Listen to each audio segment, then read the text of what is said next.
Hello everybody, today we'll be looking at this Art Models Barclay kit that I've recently received off Scottish Railway Maniac in trade for a Helldren Class 27 which I had. I wanted this for quite a while now. Some of you know I like me rare models, and we reckon there's only ever a handful of these made before the Hattons ones came out. Kit itself is probably about 7 years old and was designed for the Dapol and Humbleby Pug chassis.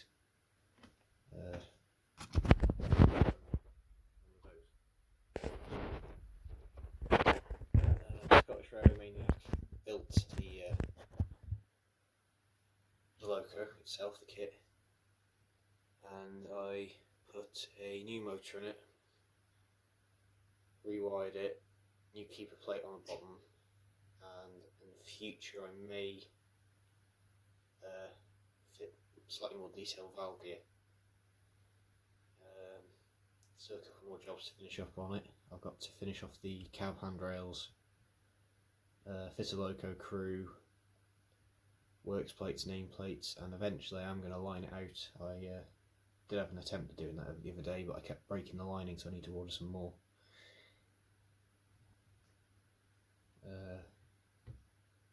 So kit itself is a resin kit. He did, I believe, well, there's two different types of resins he used. I'm not sure what the difference is between them. We had for the earlier ones, if you do have one, is a grey sort of resin, and the later ones are sort of a yellowish beige colour.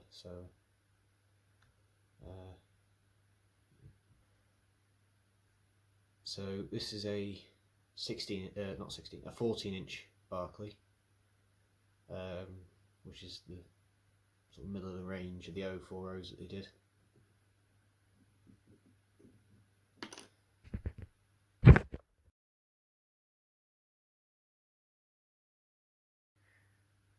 So going into detail on these, they're not that detailed. No, there's not a lot to them really. Cast resin tank, which comes in two pieces. The running board and the cab, which is a flat pack kit, which can either have a closed or open back. This one's been built as an open. Front buffers are sprung-ish, a bit stiff. The rear ones aren't, but I'm not too fussed about that. It's had proper 3-link couplings fitted front and rear, as well as a I've put a wire hoop on the back just so we can pull stuff along for now. As you can see, it's a Humbleby Pug chassis, nothing modified on it. Motor in the cab. So these are quite basic compared to the newer Hattons versions. This is a 16-inch.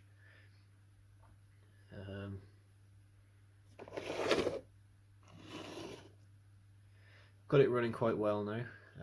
Took a bit of messing around and fine tuning to get it to work properly, but I have to say it's probably one of the better pugs, well, something built on pug chassis that I've got that runs. My other two pugs are a bit stuttery and tend to need servicing a lot more than anything else I've got.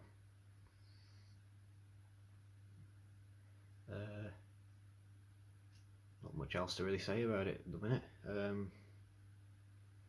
going to be a completely made up loco, based off, well, it's not really based off any loco.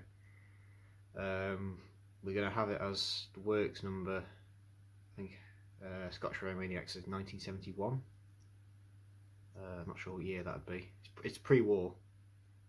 Pre-war Barclay, you can tell by the round cab windows. Afterwards they went to more, it was almost like a triangle shape on its side. I don't think I've got any pictures of those.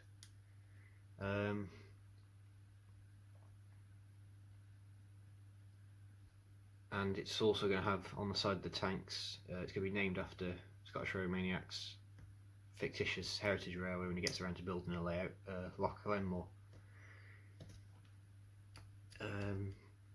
Future plans for this thing, I have no idea really, apart from what I've said earlier. Don't really know what I'm going to use it for. I tend to use my Hattons one as a colliery shunter. May end up in the same sort of work on my layout, although this is my layout, it's not really a layout, it's more just a train set just to play with.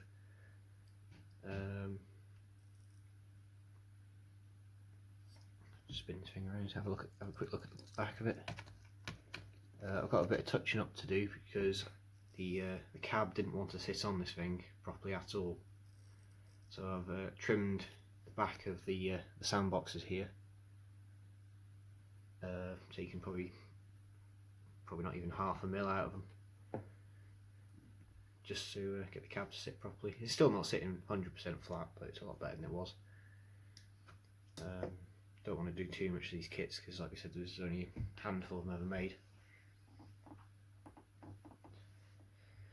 Trying to think what else to say now.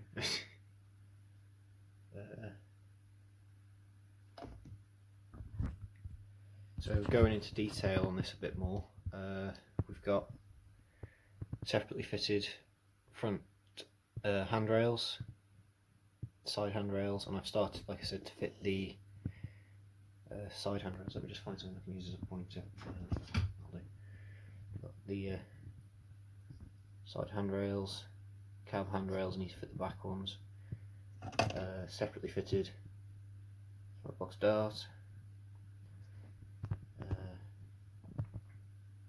Looks like I need to do a bit more painting on the cylinders. It's showing up a bit more on camera than it is by the naked eye. The chassis on this actually came off a weathered pug. You can see it looks a bit green around the motion bracket, and somewhere the cylinders have rubbed off when I've been handling this thing earlier.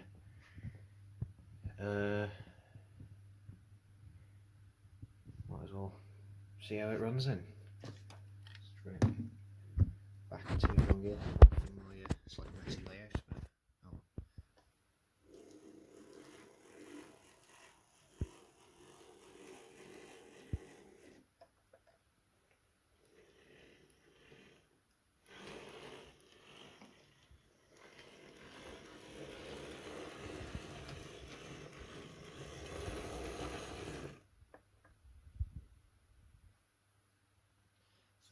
Sat next to my 16-inch, which you would have seen me review almost getting off about 2 years ago now, I think. It's a Hattons model, obviously, 2226 KT, based at the Churner Valley Railway now, awaiting overhaul. If you can see, if you look around the front here, you've got the four call them grab irons and a step there, which I need to add to the front of this one.